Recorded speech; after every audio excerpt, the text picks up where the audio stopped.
Hey, everyone. You guys are so in for a treat right now. We are going to talk to Jacques Menahem from the French Polynesia offices of Sotheby's International Realty. He's going to talk to us about Tahiti, Bora Bora, and he's going to make us all wish we lived on an island. So let's bring him on. Hey, Jacques, Hi, Jill. are Thank you you there? for having me with your audience. Can you see me correctly? It's okay? Yeah, you're great. So we have All a right. All connection, right. which is Me good. too. Thank So you. Jacques and I had a talk the other day, and it was a little sketchy on whether we were going to have a good connection, right?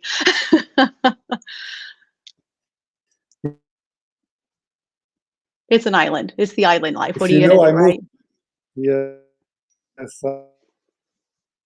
I'm on the router, a meter from the router. Like that, there's no choice. We have to have connection today. Well, it's perfect. I like that you've got the sign Would you like behind to you. start? Yeah, for sure. Thank you.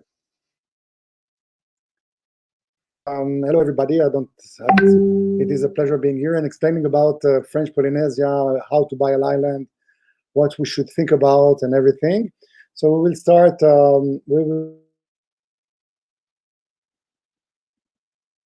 We'll start as a slide number 7, please. Yes, sir. Give me 2 seconds, guys. Thank you. You know, technology, it always Plenty of takes us a people, minute. plenty of people doesn't know where is French Polynesia, where is Tahiti. Most of people thinking that we are still in the Caribbeans or in Maldives because it looks a little bit resembling, but Mhm. we are definitely in the South Pacific. We're about we're going to see on the map in a moment. We are 5 hours south from Hawaii. So like that, it's for all the American. It's easier for them to understand where we are. We are at Let's see. we are 7 hours and a half southwest from LA and San Francisco. Here it is. As you can see the map. So you can see in the middle of the Pacific, you can see the equator. You can see the equator. The red line is the equator. We are southern of the equator, and Hawaii is northern of the equator. So for us, we are going to our winter while you are going to your summer, and we're going to talk about temperature later on. Just to give you that now you know where we are. So we are about southwest from us. We have Auckland, New Zealand, for about 4,000, 4 hour and a half flight to Auckland. I'll talk in hours, not in kilometers. But it'll be easier for you. I appreciate that. Yes, yes, I know that you love miles. I can do that also. But anyhow, we'll stay with the hours. So there's direct flight from New Zealand. There is direct flight from LA with Air Tahiti Nui and Air France. And there is direct flight from San Francisco with United Airlines and French B, which is a low cost starting in Paris, stopping at San Francisco, continuing to Tahiti. And there is also direct flight from Narita, Tokyo, Japan. And there is also flights from South America, flying from with the Chile, from Santiago, Chile, through Easter Island, which is in the Wow. middle between the both of us, to Tahiti. So that's the connection that we have, that we had, okay, until the coronavirus. So that what we had, and now we hopefully we are actually by the way, just to give you an idea, we have no dead case in French Polynesia. We had only 57, 60, exactly 60 cases of coronavirus. Uh, 52 of them are out, only 7 are under control, and only 1 is in hospital. So That's amazing. that's how we are very well protected. You're going to see later on that our being remoted would be a disadvantage for many things, but for a natural catastrophe, it's a really an advantage, and we're going to talk about that later on. Perfect. Please continue. 8. All right, let's go to 8. Next. There we go. So there's a little map here showing a map of Europe. And on that map of Europe, on the left side, on the map of Europe, there's a lot of dots. Those dots are the 118 islands that we have in French Polynesia. So in a way, to give you the dimension of this country, it looks like a small country. You think maybe it's a small island, but we have 118 islands spread out on a territory as big as Europe and almost as big as the United States. So if Tahiti would, if you can imagine Tahiti on Paris, like it is putting that on that map, so our Marquise Island will be in, where is that? I think would be Helsinki or even Russia, starting Russia, St. Petersburg, and the Gambia Island on the down right would be around Bulgaria or Greece. So it is a really huge territory that I'm trying to manage, and everything. So the visits are being to the islands are done by airplanes. So let's say I want to show. I have to make a show of a house in Realty. I have to take a 30 minutes airplane flight to go and show. On the right side of that slide, you see the most populated islands, which is the Society Islands, where I'm actually talking with you. I'm in Tahiti, and the island just in front of it is Moorea. So let's give you, in Tahiti we have about 160,000 people, about no more than a block in New York. So that's how many people living on Tahiti. In Moorea, there's about 18,000 people, in Raiatea, Taha, 18,000, Taha another 5,000, Bora Bora 9,000 people, and Waine about 5,000 people. So total of all the people living in all those 118 islands is 280,000 people. How many people lives in Austin? Well, in Austin proper, we're a little under 1 million. And in the whole area, it's a little over 2 million. So Austin is about 4 times bigger in quantity than all French Polynesia, as big as Europe. Okay, so you have islands that there's nobody's living in it, and or you may find a couple living on it, and that's it. So and those private islands are kind of your specialty, right? You told me that during COVID you've been having an increase in requests for private islands, right? It was amazing because I usually get about 2 inquiries per week, and now I'm getting between 2 to 4 per day. And Monday I got 10 inquiries about private island. That's crazy. Yeah. And we're going to talk. I have this morning I got an offer, so I'll tell you about it later on. Oh, that's amazing! Congratulations. Thank you. Let's continue. I wanted to give you a little bit idea about the geology, how those islands are formed. Within the last 30 million years, you're going to see on the up right, you can see a mountain, high island, and slowly the mountain is sinking a bit, and then there is a coral reef that is growing around it, and then they continue to sink, and then a lagoon is starting to be created between the coral reef and the high mountain. And then you find out those atoll where there is no more mountains and there is only the coral reef, and it looks like a bagel in the middle of the sea. That is so cool. I've never seen that before. That's amazing.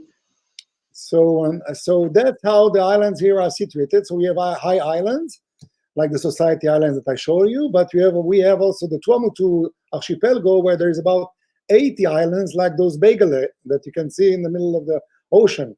So those islets that we are selling are islets that are based on a coral reef. Okay, so next slide, you will understand what I'm talking about. That's about that. So those islands that you can see down below, the three downs are islet on the coral reef. So this is the kind of the view that you may see in French Polynesia. Up left, you see mountain and lagoon ocean. So that's when we have a high island and a lagoon, and then you may have also islet also on the reef, like you have that in Tahiti, Moorea, Raiatea, Taha, Wahine, and Bora Bora. That would be the view that you will find those islands, high islands. Okay, there are other of them, but that's the main ones. And then we can find also, you see white sand beaches in warm water. And this is you can see here Morea. On the right one is Morea with the road and everything is paved and everything. Morea, by the way, is a very nice island. There's not one even electric post. Everything is under the ground. Like that, you keep having very clean, and nobody is allowed to build above 100-yard height. So like that, the nature is the nature is very strong there. So Jacques, let me ask you a question. Stacy Brunson chimed in and she wants to know what Matu means. Okay, Mutu is islet, is a small island. Okay. Tahitian. Perfect. When we talk about Tahitian, there are 2 words in Tahitian that has been made. Il est 11h15. Sorry, that's my watch. It's for keeping the time, you know. And so there is one word named taboo, and I think you've heard that name in English.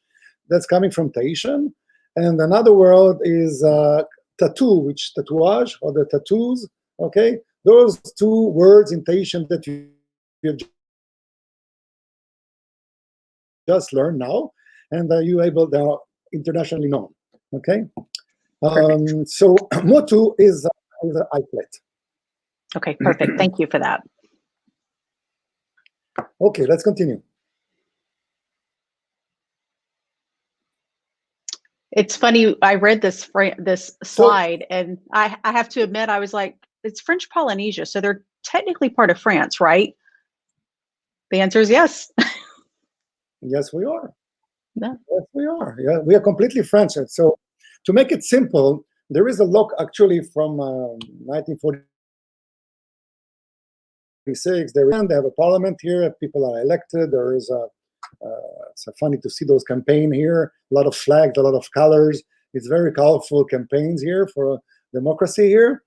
It is a democracy, and we are under France. So what France have done, they own, let's say, they annexed it to France that in 1880, so about 140 years ago.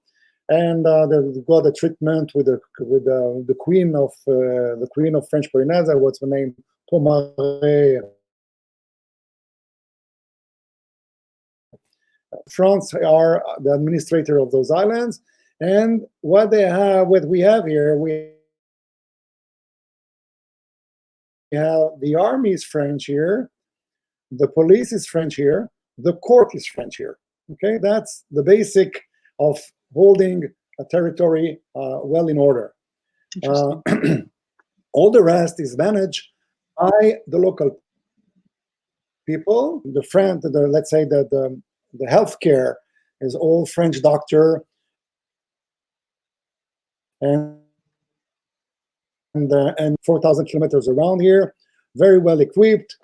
Surgery can be done here. Everything is very well. We have very high healthcare here, and it is almost free for everyone, almost free.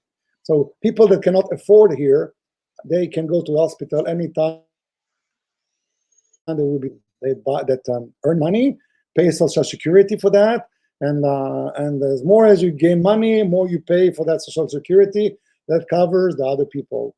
So that's about what happened here. So everybody is taken care of here. Nobody is left in the street to die. Okay. Well, that's good. And then I also see that you have that €1 equals 119,000-ish Pacific francs or francs. Do you guys, is that the only currency you trade in? Or if I come to Tahiti with euros, are euros accepted, or how does that work? So the Pacific franc, it's a kind of a sub monetary.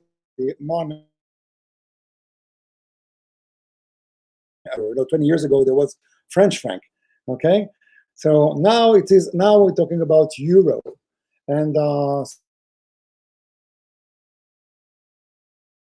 so the euro cent, actually, I think the euro is a bit stronger than 10% from the dollar. So €1 would be 1.1 if you want to make it simple in a way, you can think that one, the numbers you find up in Pacific dollars, okay? Give you an idea, approximately. But that, everyone has on his telephone, you can make any currency you want with that, you can change. You come with your ears, there is no problem. Or euro or Pacific francs, the same, they will give the equivalent. There is no commission at the bank for exchanging euro to Pacific francs. So it's the same money. Okay. That's Okay? good. If you come with dollars, obviously, if dollar automatically there is commission like everywhere you go. If you go with a dollar to Mexico, you're gonna pay too also a commission for that. Right, okay? right. So that's about the currency. So we have a stable because we are back up by the court of French, the military of French, the police are French. So everything is very well organized, okay? And really, it's a really nice place to be. So you are in France with okay. So example, you go to the supermarket here, you can buy French cheese, French foie gras, whatever you think you can find in Paris, you find it here also. Okay. That's amazing. I love that. Yes, you can. Of course, right. Of course, I love that. Actually, I have to warn you, Jacques, ahead of this. All My right. husband looked at me and But said, some risks. are you going to want to retire to Tahiti now instead of Paris? I said, maybe.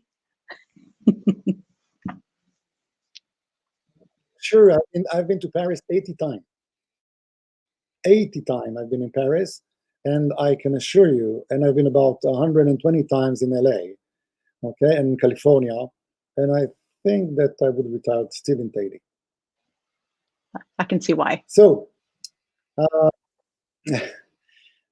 we're talking about risk. There's no volcanoes here, okay, so no seismic problems.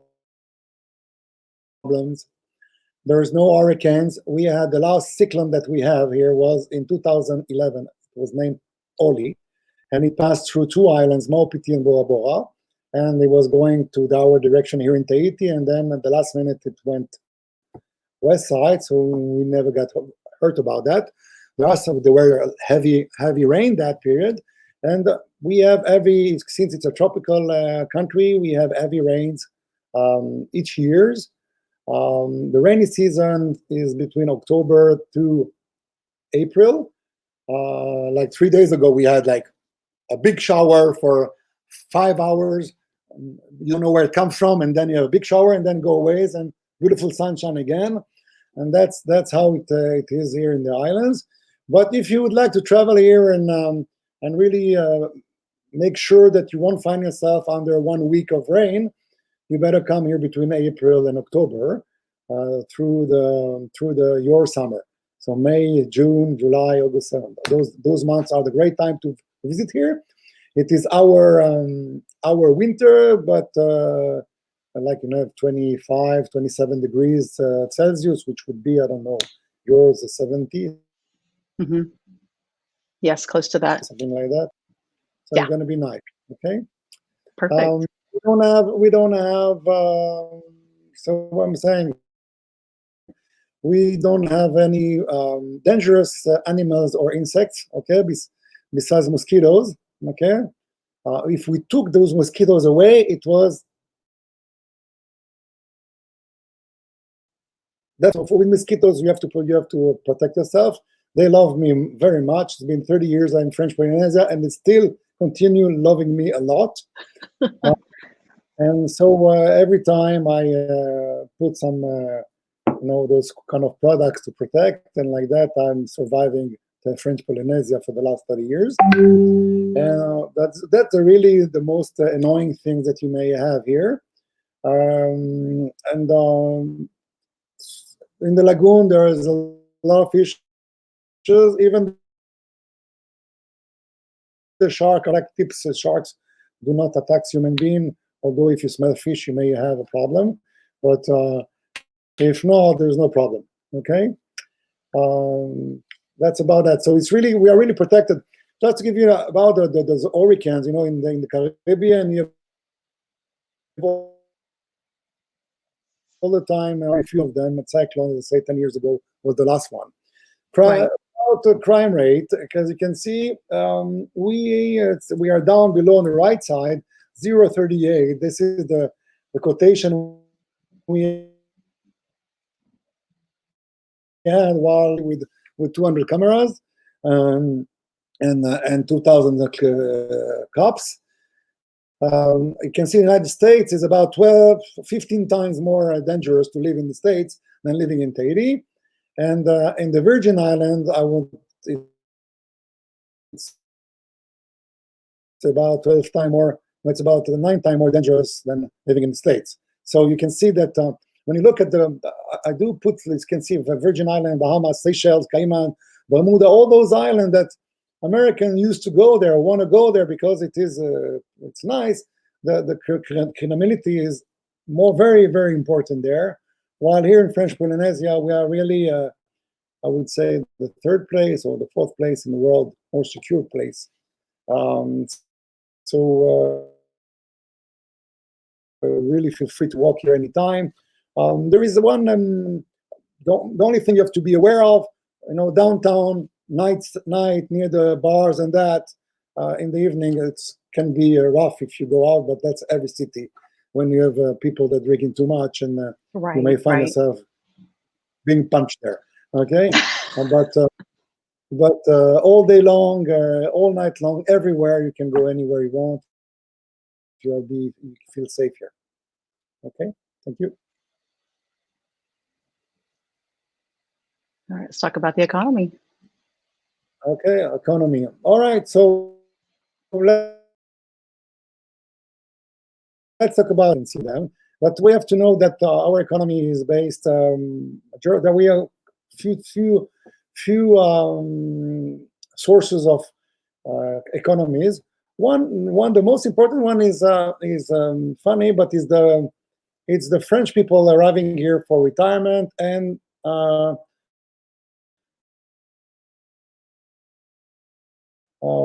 majority of the teachers are coming from France, doctors, and all these people that are coming from France, bringing salaries here and getting salaries from France, and therefore they pouring that economy is French money that is arriving through the employees that are working here because we are France. Okay. Besides that, we have the hotel, the tourism industry is the most important one. Last year, with the arrival of United Airlines and French Bee, so there were more tourism arriving here, so it's decreasing. Stop net with the coronavirus, so we shall see what's going to happen in the next year. I think the tourism industry is into a 1-year confinement. Definitely, I don't think nothing will happen until the end of this year correctly. It'll be a real start, but nothing really happened. We're going to happen correctly until this economy can. That we have here is the black pearl. Certainly, have you heard about the black pearls? Yes. So they call them black, but they are not really black. They are all colorful. They're coming from a special shell named Marita pinctada, and that gives us all kind of them are greenish, gray, greenish, bluish. Some are peacock colors, and they are all kind of shape, all kind of pearls, and they are starting from about 8 millimeters up to the rare ones are 20 millimeters, which cost a fortune each one. But it's a very this is the jewel of French Polynesia, and we export a lot of them all around the world. I think about 4 million pearls a year. Last economy that we have here is local agriculture, where there's coconut, a lot of coconut, vanilla. The vanilla is one of the best of the world. They sell that, to give you an example, about $600 one for it's really we call that the brown gold here. It's the booths are as big as that, if you can see me, okay. Yeah. And they have as that you find that maybe in all in ice creams and all kind of bakery in the world, so it's very poultry. All that's it for the local market. The fishes are exported. We export fishes. There's lovely fishes here. By the way, we were talking about French culture here, so a lot of very packed. Take it out from the water in the night, and Il est 11h30. And you find that on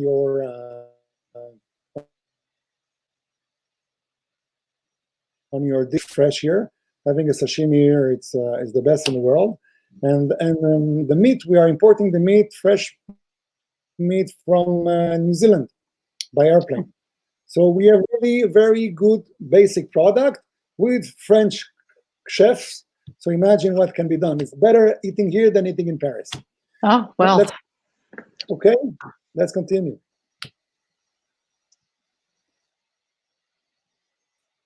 I think we touched on this. Do you want to skip past this one and talk about private islands?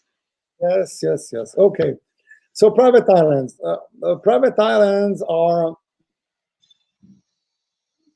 all those islet or mutu, as we say before, that are on those coral reef barriers. Some of them are on high island coral reef, or some of them are on bagels. Okay. For example, I got an offer this morning on the one on the left. Raraka, you can see that. Okay.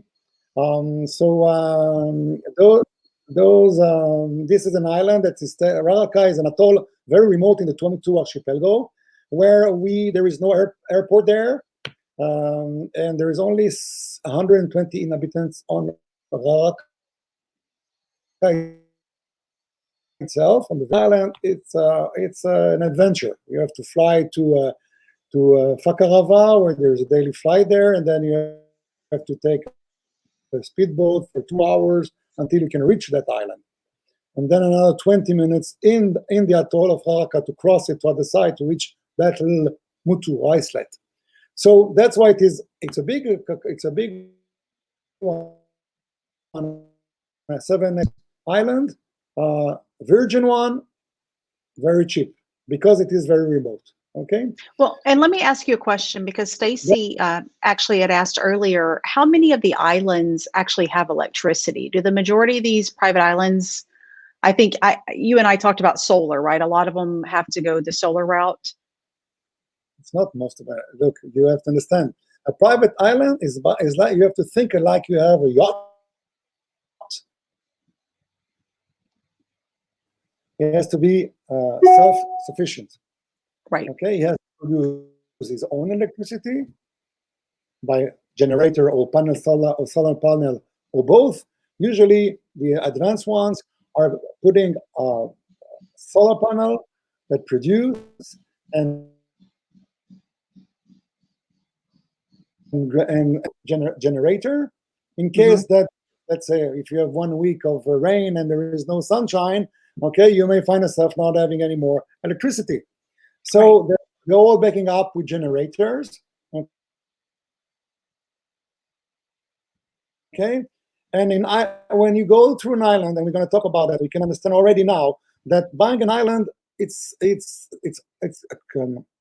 costs a lot, not to buy it, but to maintain it, to live on it. You have to think everything double. You want to have always backup for everything. Okay, if you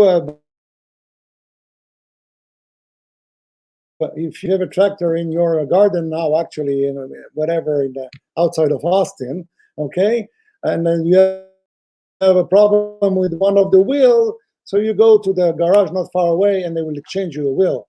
When you're on a private island like that, you better have another well waiting for you in your garage, Right. because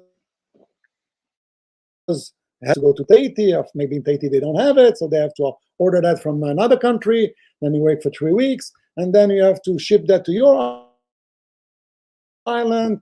And okay, so you may find yourself being missing a part for a month and a half or a month before you have it on your island. So when you go for buying a private island, you have to think that it is, you have to think twice everything, and having everything in double. Like that, no problem. Generator, no, you buy 2 generators. You buy one to back up you in case there is this generator doesn't work. Okay, and it happens. Any machine, it works. It has problems. And so, Jacques, Donna asked if any of the islands have dwellings on them, and if so, how costly are they? What is dwelling? I'm sorry. A home. Does it have a home on it? Does it have some type of living structure? Okay. I'm happy to learn another word. So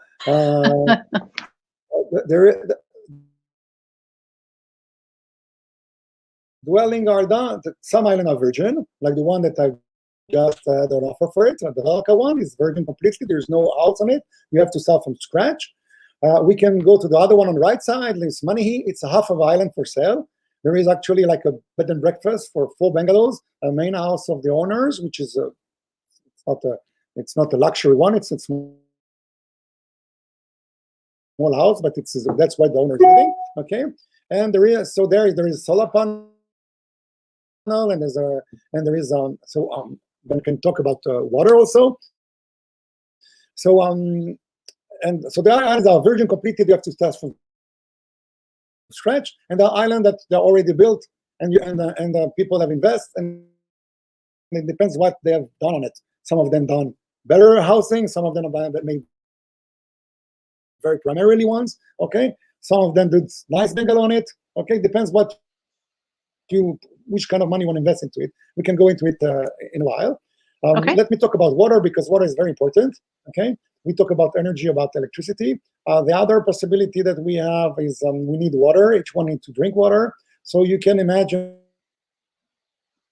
that if you see there are trees, so it means that there is water, because if not, it won't grow up.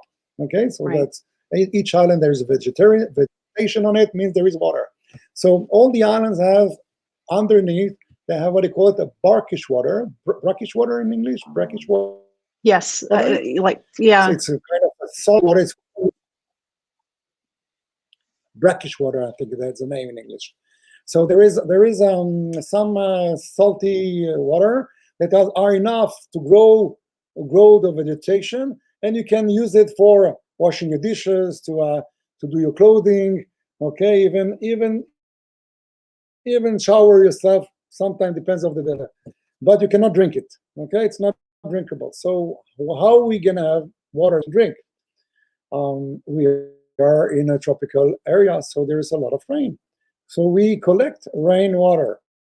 People are building some roofs, okay, metal roof, where they collect the rain into, I don't call that, into a pipe, okay, and into tanks. And those tanks are filled up with water, which are drinkable. That's how you have water for drink. Now you can also make a backup. And those are popular here in Austin. Yes. What? The rainwater systems. We're seeing more and more. Yeah, more and more of the rainwater systems are popping up in Austin.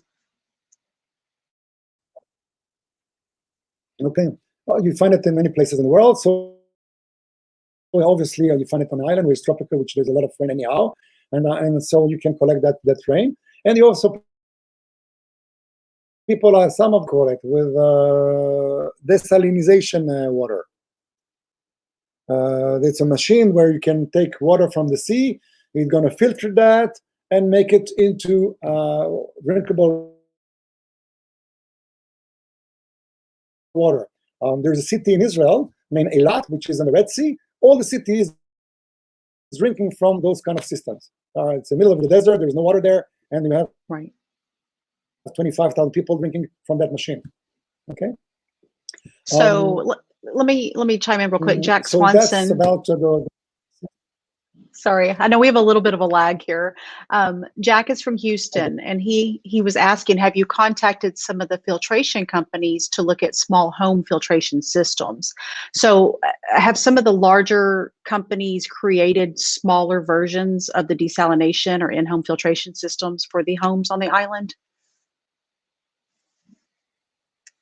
Yeah, you can find that. You can find. You don't have to buy a city machine. There is also for a few units or for minimum. It exists. It is existent on the market.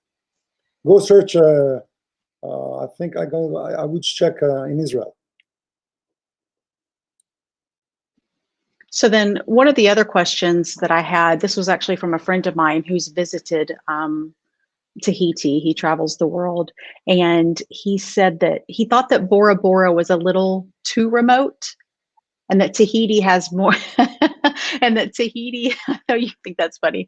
I would love to go to Bora Bora any day. But that Tahiti has more of the city feel. Is that a correct statement? So if you like more of the city life and you want to see the hustle and bustle, Tahiti's a better fit? Yes, it is. It is. As I say, Tahiti, there's 160,000 people, while in Bora Bora, there's only 9,000 people. Okay, so definitely it's 15 times or 16 times bigger in quantity of people. Although it's it's not a very big city, 160,000 people, but it is. So there's energy, there is shopping, there is restaurants, there is cinemas, there is a theater, there are some concerts going on. So if you want to stay connected with the civilization, let's say you want to be in Tahiti, the maximum you would go to Moorea, just the island on the other side of the channel, where there is a ferry every hours and two, and it takes you 30 minutes crossing that. So ferry from one island to the island, you can pass with a car. There are many people that, by the way, that lives in Moorea and they're working in Tahiti. So in the morning they come, so they go to the ferry, sometimes with the bicycle, they cross the other side and go to their work, or sometimes even crossing by work, walking. Like they might come with the car to the ferry of Moorea, leave the car in the ferry Moorea, take the ferry, go out from the ferry and walk, because the ferry, so you can walk directly to your work. I know 2 lawyers doing that every day. So I think that's amazing. Sorry, I actually have some people that are fixing something in my home. If you can hear, they were supposed to be here hours ago and they showed up right before this interview. So I've been trying to mute out while we chat. So to that point, if I want to get a real feel of the French Polynesian islands, where would I go? Where would you suggest I visit? Well, to visit, I would say you're landing in Tahiti, obviously, because the international airport is here. Spend, I would say, 24 hours in Tahiti to just having like a tour of the island, see a few sites, okay? And then if you go to the islands, I would go to Moorea, and I would go, it depends if you're first time or second time. First time, you have to go, all those touristic points. Like you go to Paris, you go to the Eiffel Tower and Louvre, okay? When you've been there, then you want to discover something else, okay? So to the French Peninsula, same thing. You want to come to Tahiti, you want to go and see Moorea, you want to see Bora Bora, okay? That's where the points that people goes, okay? Now, if you have more time, you want to see Rangiroa. Why Rangiroa? Because it's an atoll, okay? And give you the sense of what is a bagel in the middle of the ocean. And if you are a diver, that's one of the nicest spots in the world to see. Rangiroa and Fakarava as one of the nicest spots in the world to go and dive there, okay? After that, you can go and search for other islands. There are plenty of things to see. As I told you, as big as Europe. So you can, there is so much to see here and so much to travel, okay? You can go to the Marquises Island, which is 4 hours flight from here, okay? And it's still French Polynesia. And that's where Gauguin the painter was living and died there, okay? So wow. There is a lot to visit here, okay?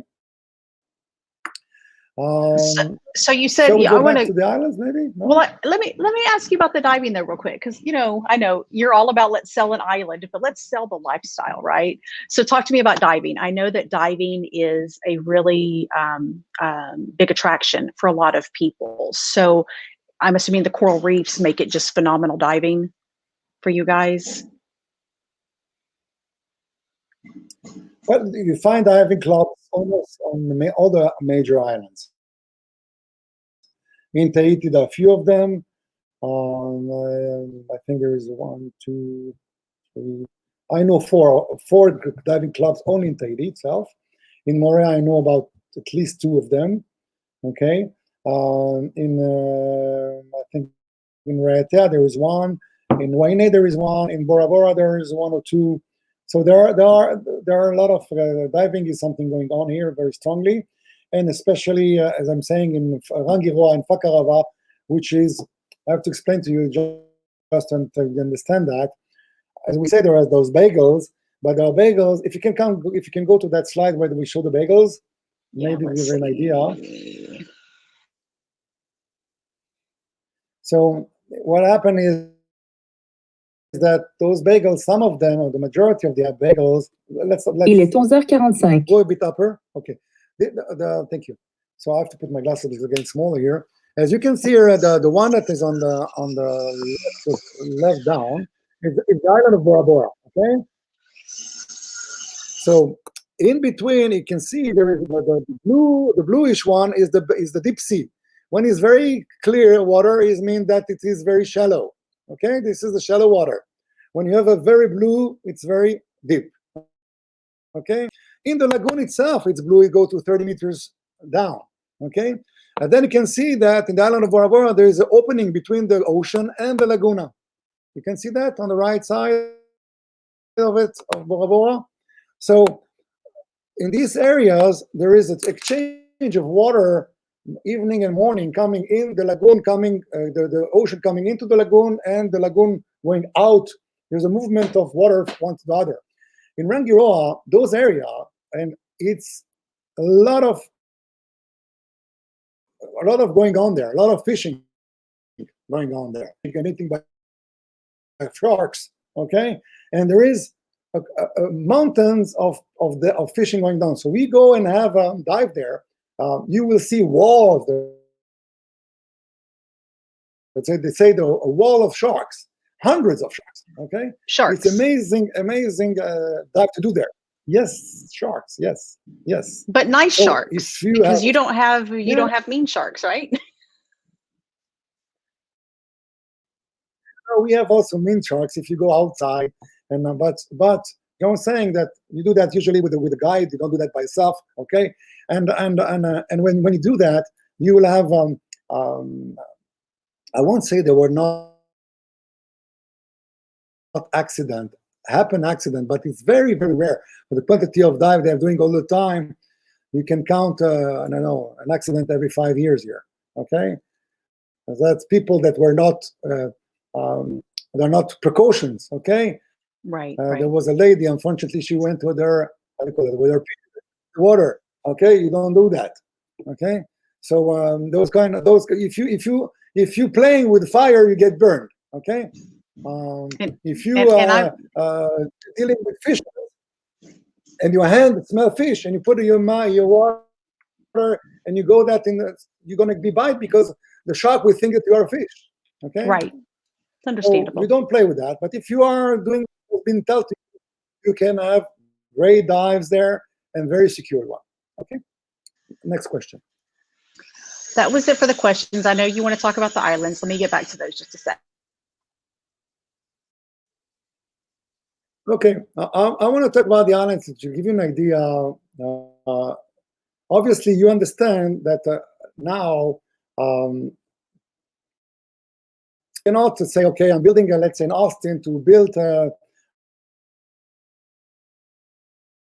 home will cost me $200 a feet. Is it correct if I say something like that? A square feet? Yeah. How much cost to build a home? To build a brand new right now is between 200 and 400 a square foot, depending on the builder and what your finish out is. All right. So you have to consider that when you're buying an island and you want to build something, obviously it won't cost the same because you have to, first, the majority of the material are imported to Tahiti, and from Tahiti you have to ship it to the island itself. Let's say Rangiroa, it's about 300 miles away from Tahiti, okay? And then you have to ship that from the port of Rangiroa to your islet that you have bought, okay? So automatically, the cost of transportation are important.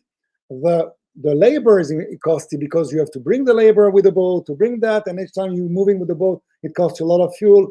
So every travel like that make a cost. So you have to consider that if you pay $200 a feet for building something in Austin, you have to count a minimum twice, either even 2.5, or to build the same house on an island.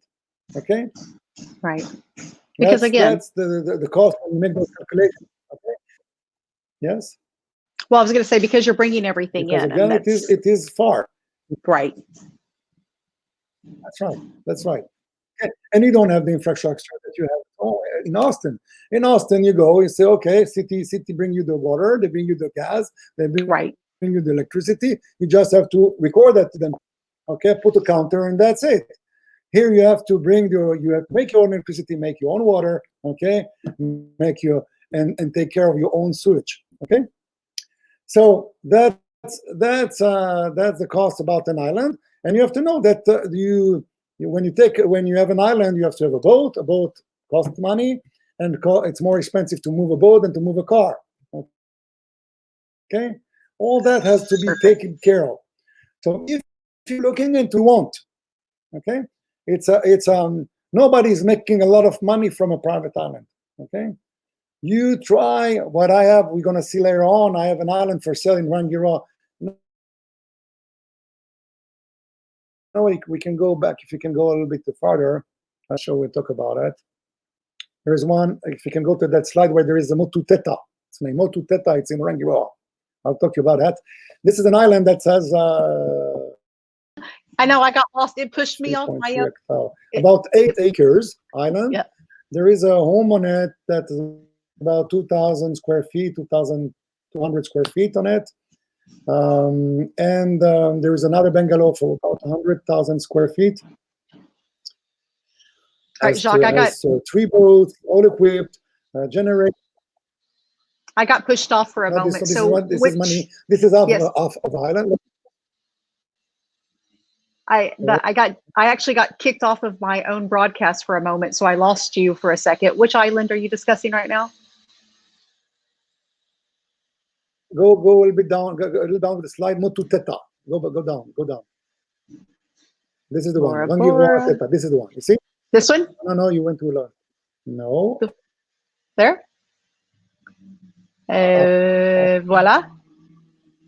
No.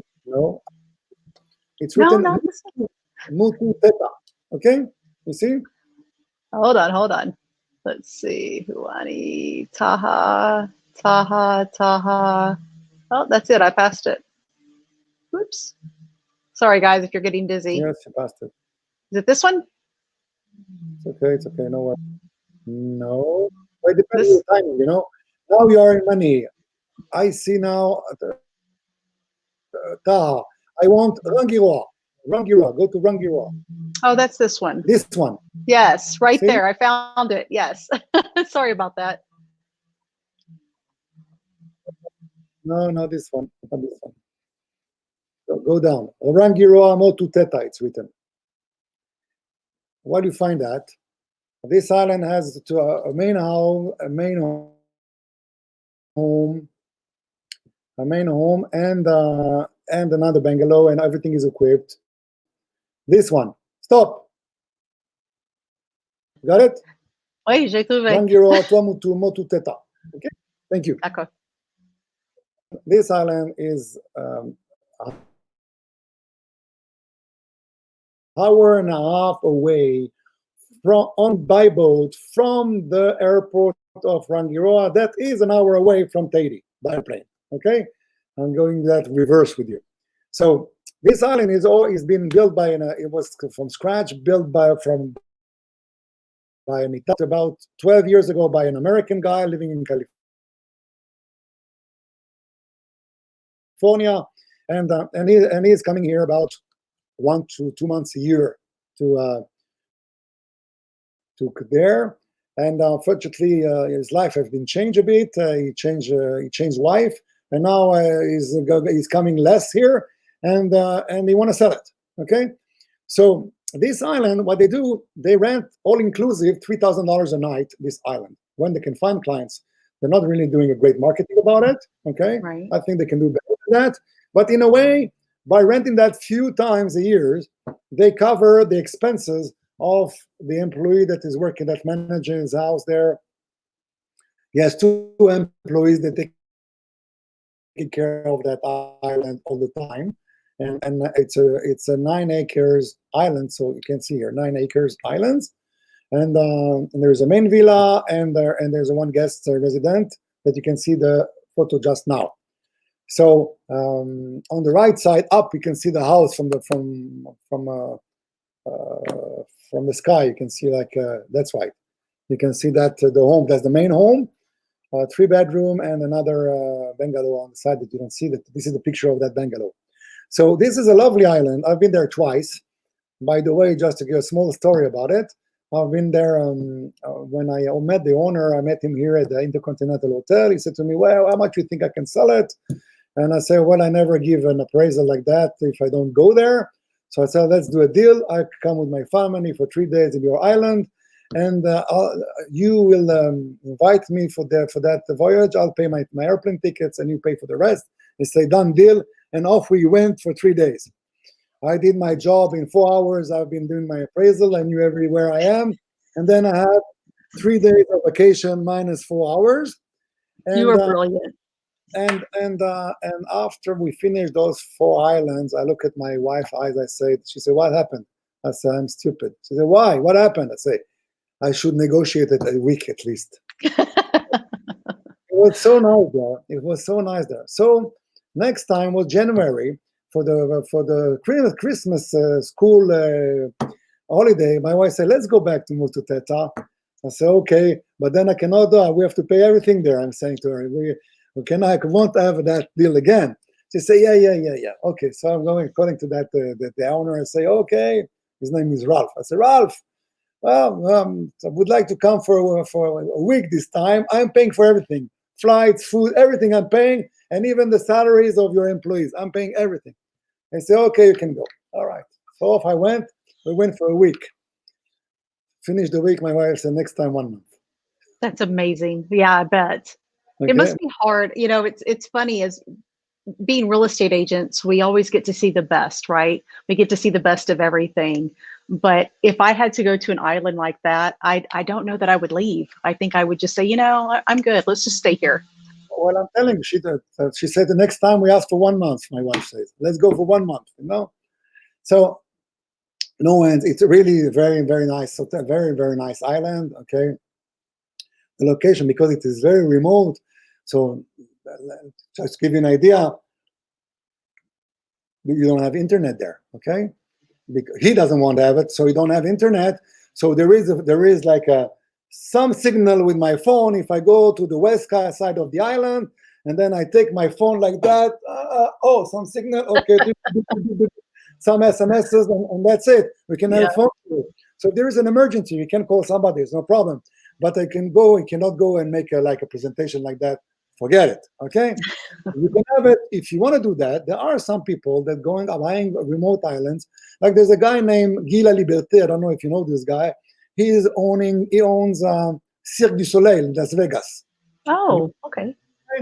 So this guy bought a full atoll, okay, 850 kilometers away from Tahiti east side, okay, and he invested $25 million on it, and he has an airstrip and a huge villa and 16 bungalows for his friends, and obviously there is in Mansarto iridium internet, like a boat, like those boats that navigate in the middle of the sea with merchandise. They have all internet because they're using Inmarsat through satellites. Okay, so you can have everything. It's a question of money, how much you want to spend, and you have everything. Okay, That's the rule anywhere. You can get anything you want if you have enough money, right? Exactly. That's awesome. Okay, there was a multimillionaire guy that came to Bora Bora, and his son wanted to have a Magnum ice cream. I don't know if you call it, that those ice cream, and there was not the right flavor in Bora Bora, so he flew an helicopter to Tahiti to bring him the ice cream. Oh, that's rough. That's a rough life. A $40,000 ice cream. Okay. Oh gosh. Okay, so there is no end for a thing like that. Anyhow, all that to say that those islands, if you have the possibility to invest and to build, you see the quality of the building are very nice. Okay, this particular island, there are job to be done. The roof has to be changed. There's a wall to be built because of the erosion of the sea on that bungalow that you see here. There's a 25 meters or yards of a wall to be built there, and the pump of the water is a bit tired. There's about $400,000 job on it, okay, and it is included in the price Il est of 12 heures. $3 million or $2.9 million that we are proposing that for sale. So you can buy it as is, okay, and you deduct $400,000 from the price and make an offer. Or you can buy at the price and the job will be done. You can do that also like that. Okay, so just to give you an idea, if you want, you can go to any other island. There, I want to show you. There's go down, please. Okay, where are we? We're in Bora Bora. Bora Bora is the most expensive island, I would say, with Iceland. There is some. There is a big transaction has been done. I don't know if you heard about Arnon Milchan, that is a producer, the one that produced Bohemian Rhapsody, the movie. Okay, Yes. and he has a big production in Hollywood, and they have he bought a property there that first I sold it to a big star, Johnny Hallyday, a rock star French that passed away. Yes, he just passed away. Yeah. 2 years ago. So he could not complete that deal, okay? And he bought that property. He bought the property were about $20 million property. So since then, people know that in Bora Bora they can claim money for their asset, because when you have an island that somebody is buying for $20 million and it's popular, you may have other will buy there. So this small island that you can see is about 1 acre island, and it is for sale for $3 million. And it is only on 1 acre. It's 5 minutes away from the airport. So if somebody is landing the airport, it is on the right side of the island. If you look the slides of the slide on the down slide, the down picture. So the airport is about 5 minutes or 7 minutes away. So and you can build. There was a small bed and breakfast on it many years ago. And now it is a kind of abandoned one, and waiting for a new owner to buy it and build. I would build a nice villa on it. Would be very nice, and it would be in Bora Bora. Okay. Now, if you go up, please, I have the same size of island in Taha, which is Taha is an island 15 miles away from Bora Bora. Okay, and this is the one. This is the one. Yes, thank you. This is the one. And you can see this one is 3 times less expensive. So we are in Taha, where it's the next Bora Bora, where if you're talking about investment, I would buy in Taha because it would be the next Bora Bora. And there is still, you may not make a lot of money because of the maintenance of those islands, what we talk about it until now, but you can make added value with the time increasing, the price will go up. Okay, so if I had to thinking investment, I would buy in Taha, and in few years it will cost definitely more expensive. While in Bora Bora we already reached a very high level of a peak point of the prices. So Bora Bora, it seems like if you have tremendous wealth, you want to be surrounded by the celebrity and what have you, that's the island you want to go to. If you want to invest, you're saying Taha is the place to be. Is the lagoon is as nice as Bora Bora. It's less populated. It's bigger island. Very nice persons. In the difference, if you can say Bora Bora, the people were spoiled. It started in World War II when the American put a base there. That's how it became to be famous, because in World War II, the American has put in a logistic base in Bora Bora. So there was a lot of Marines coming back, from war. They will rest in Bora Bora. They will stay in Bora Bora. So you will find out, you go in Bora Bora, you find many people named with American family names, no more Tahitian, because their grandfather is one of those Marines or American soldier that were there. Okay, but it became to be people that are quite small because there are a lot of tourists coming from there, and so a lot of money being poured into the economy of Bora Bora. Okay, and there is money talks. Okay, I'll say that like that. Okay, while in Taha, it's still French Polynesia. It's still the how.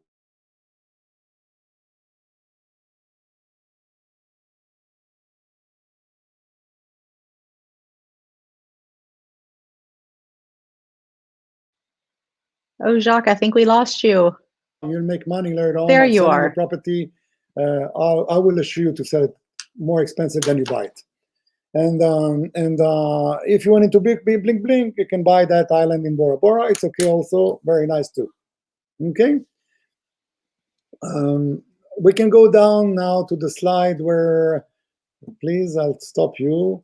We go for another island in Taha. This is Rangiwa, the one we talk. This is Bora Bora, and now we're going down. This is this one. Okay, stop. Okay, Mutumoye. Mutumoye is in Taha. It's about it's on the north part of Taha with a view on Bora Bora. So if you are on that, you can see the slide down below, the picture down below. On the left side, you see the ocean. Okay, you see the barrier reef there, with the wave breaking on the barrier reef, and then there's a second kind of barrier reef, and then there are those islands. Mutumoye, it's a 20 acres island. It's a beautiful island. You can see from that barrier reef side Bora Bora, and you have all that blue that you can see, the blue crystal. Light blue is your swimming pool. You can go and swim there and enjoy it, and you can walk there. Okay, so the water will go up to your shoulder. Oh, No beautiful. more. Okay, that's all. All what you see there is your own swimming pool. Nobody will disturb you. Maybe you find a few fishes there, and and it's a lovely place. On that island, there is also belonging to an American from California. Okay, his name is Jim. And this guy is already on that for 25 years, this island, and he's getting old. He's close to his 80s years old, so he want to sell it now. And he was coming here very often to stay here with his beautiful wife and family. So there are construction on it. There are 2 bungalows. There is a nice, you can go down, maybe you can see more of the construction there. If you can go down there with the slide, please. Okay, this is the main, this is the living room. You can see it. Wow. Kitchen and the living room.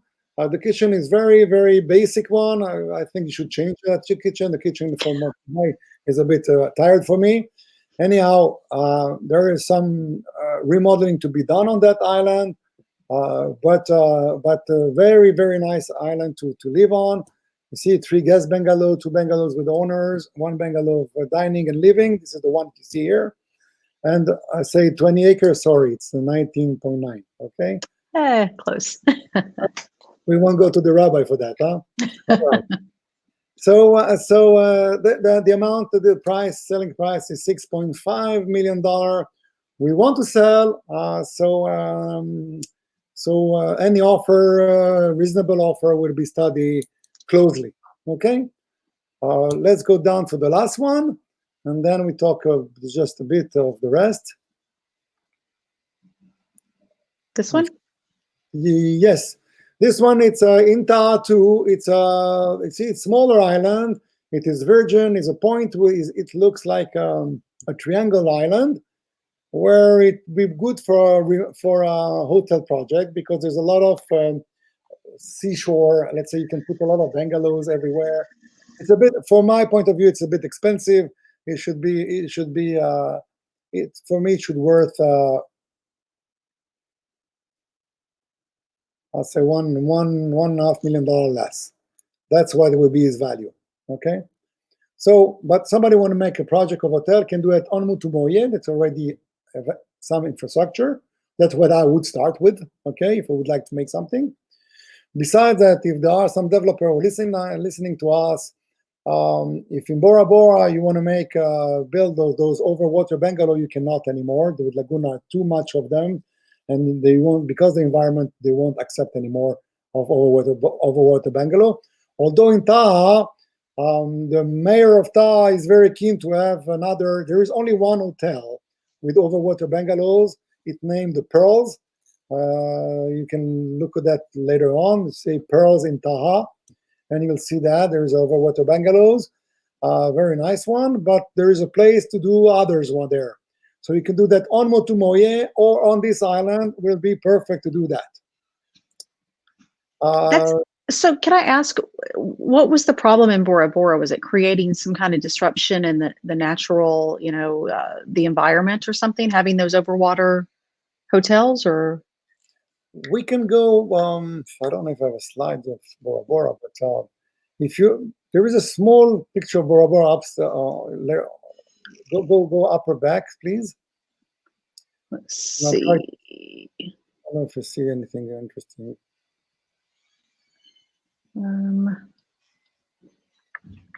Here, I think, no. No, there was one where we talk about this one. This one? Yeah. This one. Okay. So this one, thank you, making that large. On the left side, you can see there is one Mutu, or an island, where this is a strip in the middle. That's the air strips. But further left on the corner, that you don't see, all this area are full of hotels like the St. Regis, Intercontinental, Four Seasons, Meridian. There are four hotels only on that strip with overwater bungalows. So there are hundreds and hundreds of overwater bungalows there. Wow. On the right side of that island, you can see a main island there, an island, a high island, green one. There is another hotel there named Conrad. It was an Hilton before, now it's a Conrad. It has also overwater bungalows, okay?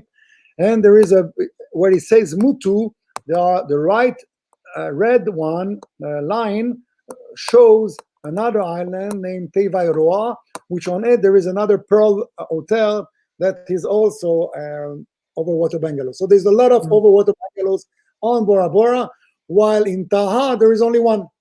So Bora Bora, they won't accept to put another ones, but in Taha there is, you can do it on Moye Moye, on the Moye island, or in the other one that I showed that I think is a bit expensive, that an offer would be most welcome to do. Okay. All right. I think I've covered quite a lot. You did. Jacques, I think I have learned more than I ever thought I would know about French Polynesia. And I mean that as a compliment, because this has been very informative and interesting, because I know Tahiti and I know Bora Bora, and I think that that's all French Polynesia is. And so to have you come on and explain all of these different islands and how things work, it's been fascinating. Thank you very much. Can you go up at the beginning of the slides, please? Yes, me. Maybe I'll try to wrap that all together.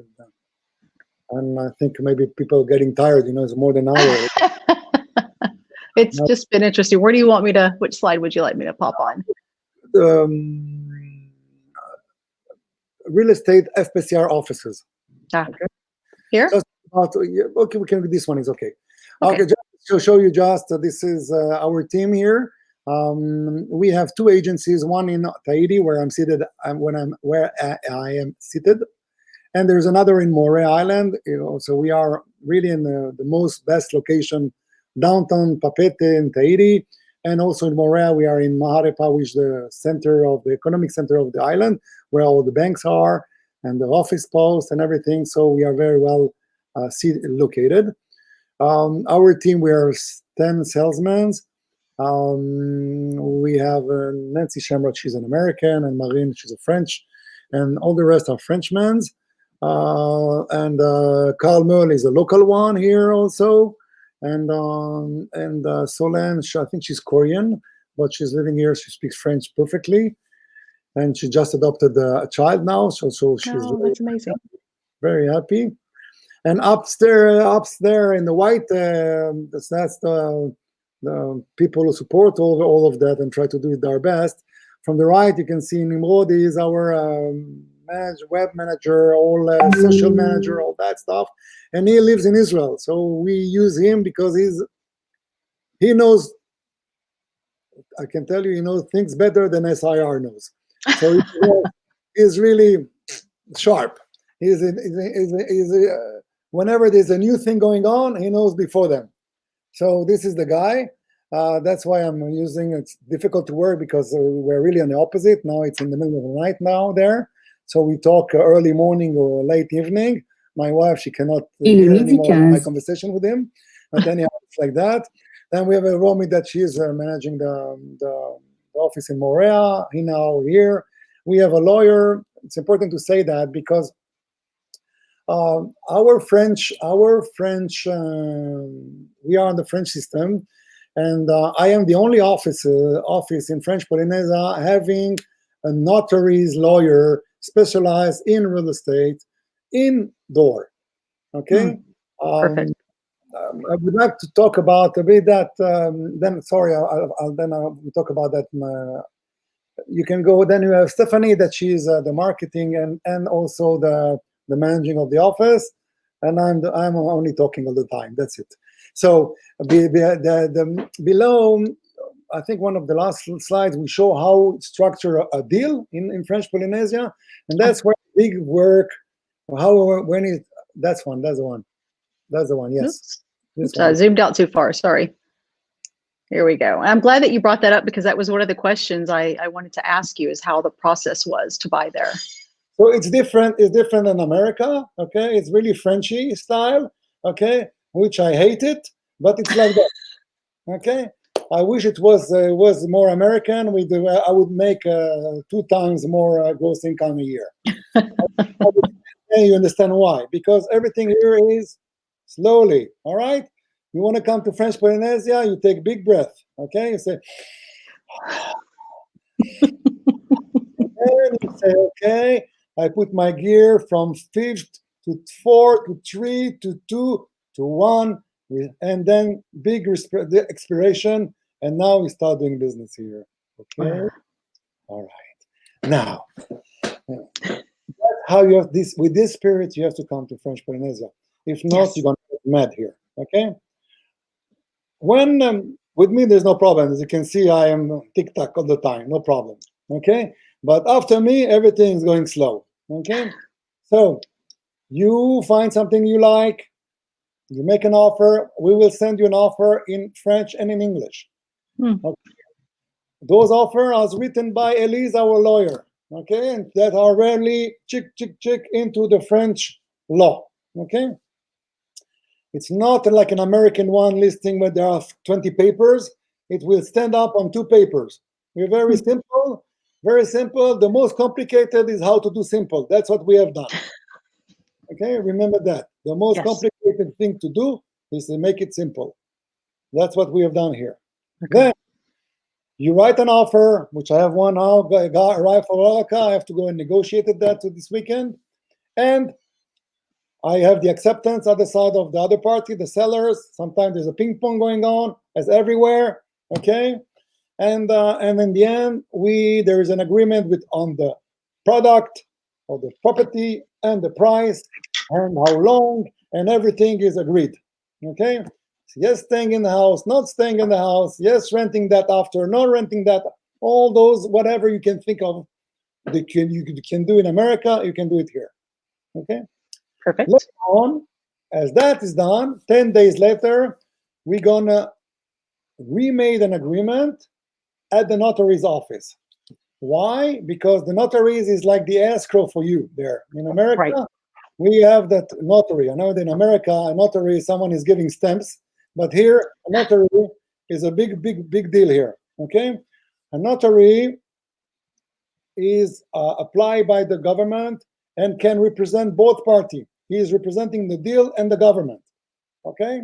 So he will represent both parties. The buyer and the seller will find themselves sitting in the same office with the same notary, okay?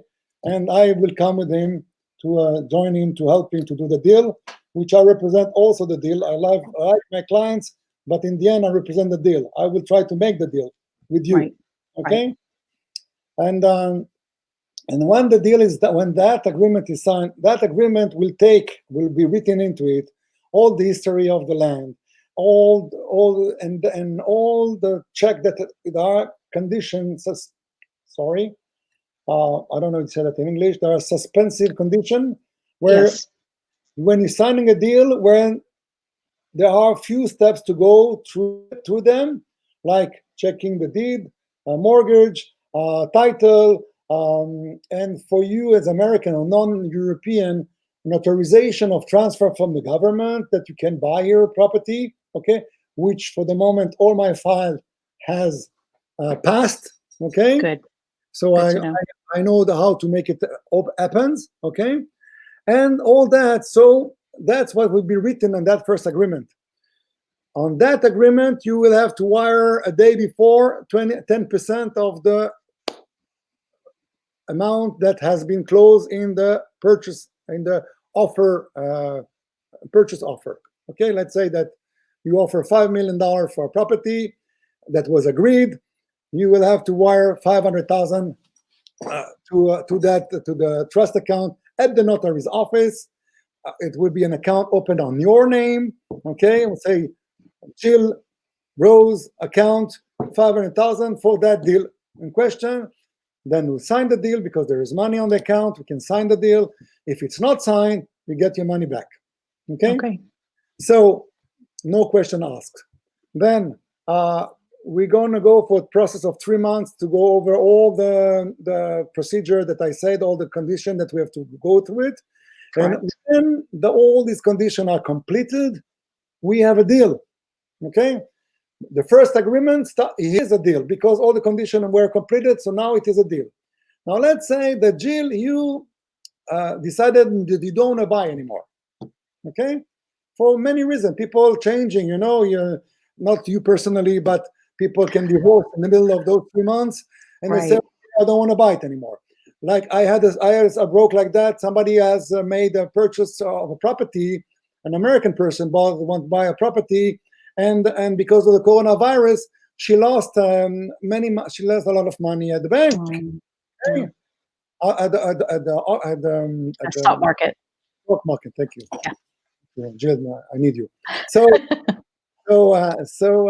so she could not accomplish that. Okay, she cannot accomplish. So what happens like that? If all the conditions are complete, the deal is done.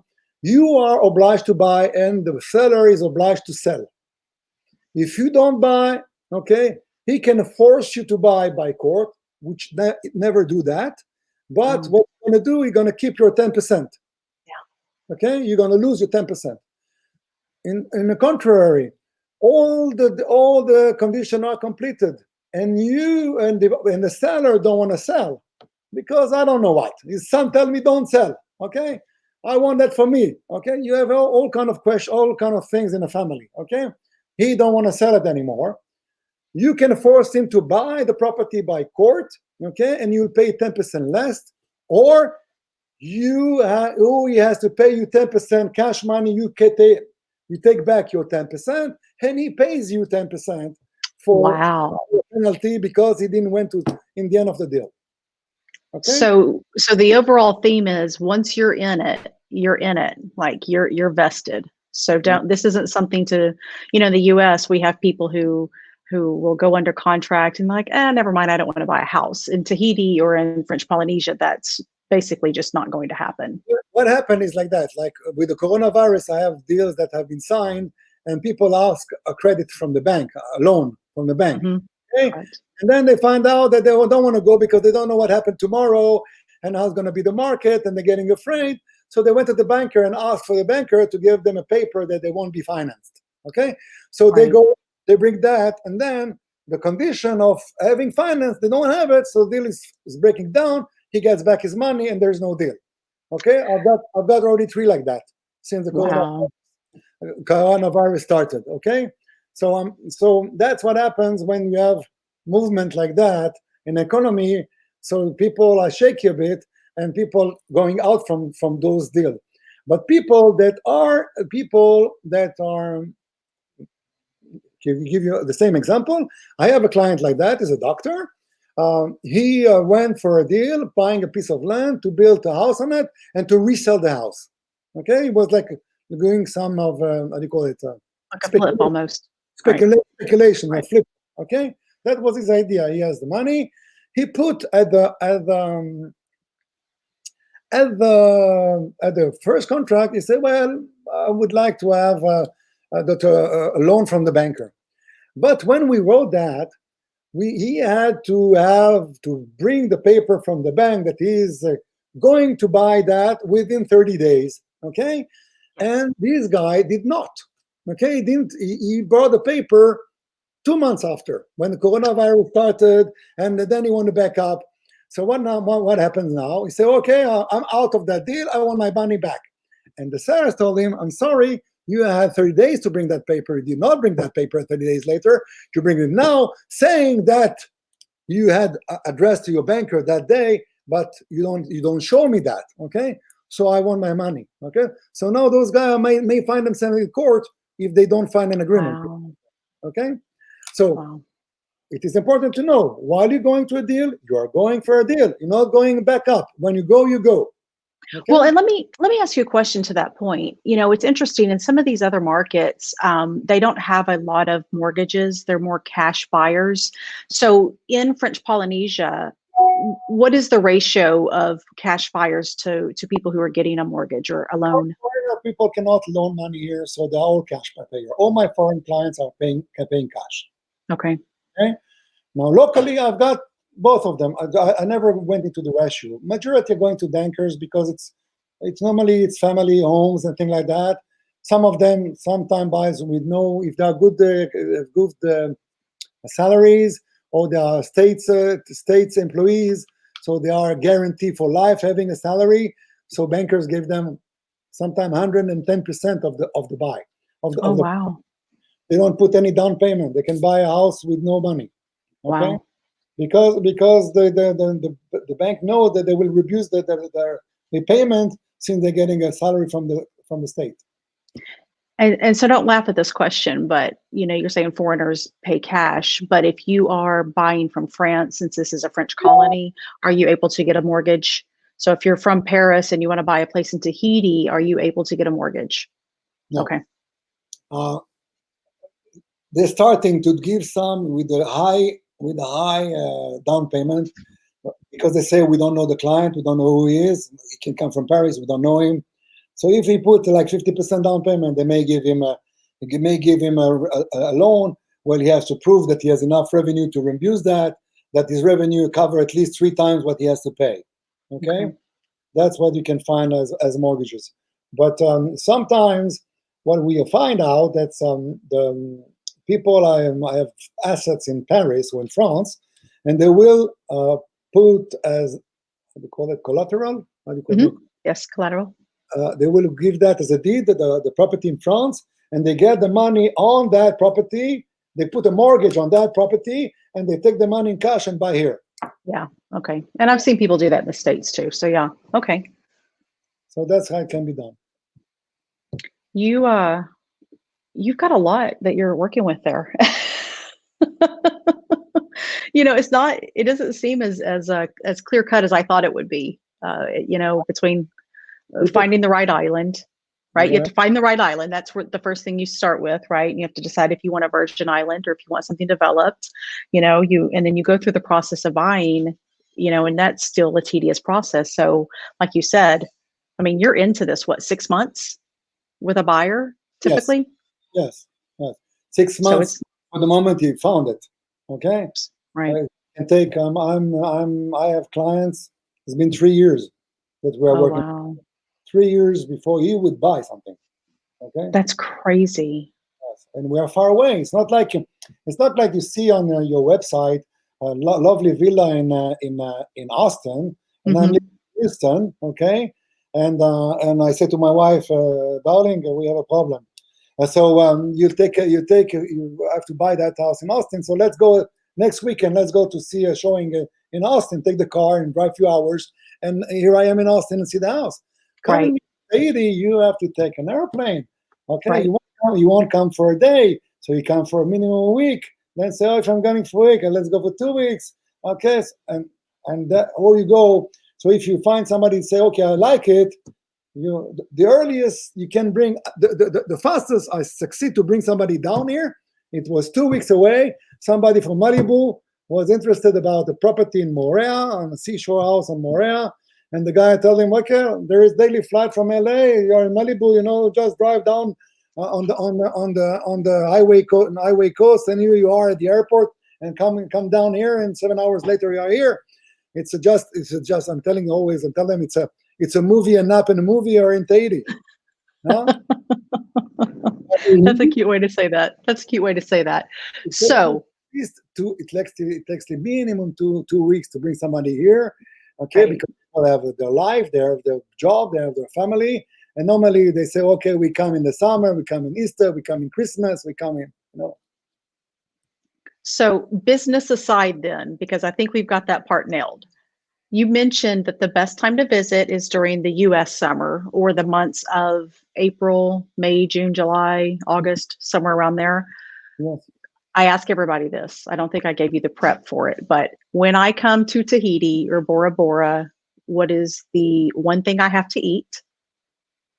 And where is the one place I have to go to not be a tourist? You invite me for lunchtime, and you the best thing you ever had. What will we have? What's a good Tahitian dish? Poisson cru à la tahitienne. What do I do? Tahitian. That is the name of the dish. Okay, means raw fish Tahitian salad.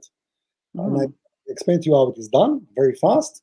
Okay, for giving you this. You try to fill up the taste in your tongue. Okay, so what you do is like that. You take a fish, you cut in tuna. Usually it's tuna fish or tazar. You cut small cube of it. Okay, put in the bucket. Take lemon and put lemon on it. The lemon, the acidity of the lemon cooks the fish. So it's not really raw, it's cooked by acidity. Okay? Interesting.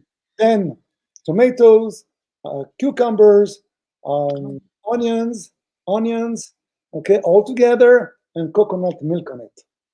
And you have the most fine dishes you ever eat. Myself, arriving here 30 years ago, won't eat a fish. Okay? When I ate first time, and what, a raw fish? Never mind that. When I ate the first time the Tahitian poisson cru à la tahitienne, it was a bomb. And since then, I'm eating all the time that or sashimi or anything raw in here in French Polynesia. Yeah, and I love sushi and all of that. So if the fish is fresh, I'd be in love. A bowl of white rice near it, perfect dish. Perfect. And when I want to get away from the tourist, when I want to see an authentic experience, where would I go? Is there a park or an attraction that not many people know about? Where can I get away? Well, there's a few of them. There's one in Morea. There's a Aquab. It's kind of a adventure into in the big forest when you walk in between trees. Cool. Okay, with omegas and things like that. That's a nice experience day. And it's really, really nice one. If you want to go out from the usually person where they're going, obviously any beach is great to go there. there's not a lot of people here. You understand? There is only 280,000 people spread out on the territory, the states. Okay, so the maximum we can find in one place would be 10 person. So how can it be? But even during the tourist season, like, do you not have just an oh, then it sounds like paradise. It is paradise. Take out the mosquitoes. Paradise. Yeah, but I'm a Texan. Like mosquitoes, if I didn't have mosquitoes, I wouldn't know what to do with myself, because that's just a part of our life too. And I'm like you, they love to eat me. You will feel at home very fast. I will, but with a nice breeze, beautiful beaches, and a fruity drink in my hand, I'm thinking. I will invite it. No, I'm there. I've been telling you that for years. I'm like, I'm coming to see you. We have to do something. I think that the higher ups should do our next networking event in French Polynesia. You see my face? You know how old I am? How old am I? I have no idea. I am 99 years old. Oh, hush. But truth is that I'm going to be 60 next year. Okay. Oh, wow. And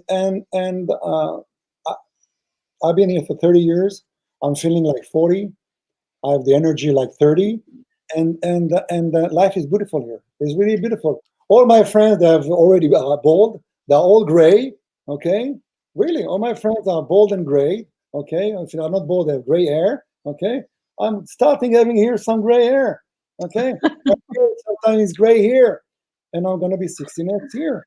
So you live well here. You get older and well here. Okay. Yeah. The people are being here 90 and 100 years old. Okay, it's cool here. I'm into stress because I'm into business. But although the stress of the business here, I'm still feeling not stressed compared to my friends in America or in Europe or in Israel or in Asia. Well, Jacques, when you were in Vancouver, you had a little following around you, because everywhere you went, you lit up the room, because you have this joie de vivre, right? You've got this love of life, and it comes out. And when you told me you've been there for 30 years, and then you showed me pictures, I said, well, no wonder you're so happy. You're living in paradise. I mean, it's absolutely stunning, and you get all the good French food, which I love. So maybe I need to rethink Paris. I could I could choose to work anywhere if I want, and maybe in Austin I would make 10 times more money that I'm doing here. Okay, but I cannot go elsewhere. It's so nice here. Yeah, no, it's beautiful. You get a little bit less, but you have lifestyle. Okay. Yeah. Well, but and a lot of us during this whole coronavirus, we've had this step back, right, where we look and we say, there's work and then there's life, and what's the balance of it, and so I think there's something to that. You may not make as much money, but what a life you're living. I mean, I'm pretty envious, I'm not gonna lie. So, well, thank you for this. I mean, you've been my longest one. We did what, an hour and a half? It's impressive. Sorry. No, don't apologize. I mean, I literally, if anybody were to come to me and talk to me about French Polynesia, I feel very well educated now, and that's great, because we want to know as much as we can about our other offices around the world so we can help our clients, right? And so I appreciate you. I look forward to seeing you, hopefully soon. Hopefully, when the airplane will open, you're almost welcome to come here, and you love it. And thank you for listening to this long lecture. And I hope I give you some willing to come, longing. Yeah. Well, that happens when you sent me the video this morning, and we were just dancing around listening to it. It was wonderful. So, all right, we'll let you go. In the end, you're going to put that? I tried to, and I couldn't. Let's see if I can pop this up. Hold on, because it really was cute. Let's see. Let's delete this. I'll have to go into my Chrome, Facebook. The thing is, oh, I think I can. Wow, you're a magician. I don't know how to do all that stuff. Sometimes I get lucky. Hold on. No, you're a magician. I don't know. Those applications stress me out. Well, it's funny. It's teasing me like it was going to let me do it, and now it's not. Hold on. Let me see. Anyhow, if it goes and it works, I say to everybody, hello, thank you for listening again. And Jill is the address. You need something, you call Jill. She will find you anything you want. You're a doll. Okay, yeah, it's not going to connect. Love you, Jacques. Thank you for the time. Thank you. If you need anything, and if you ever need anything in Texas, I'm here for you, and I know who to call when I need something in the islands. Right. Take care, Jacques. Au revoir. Bye-bye. Thank you very much.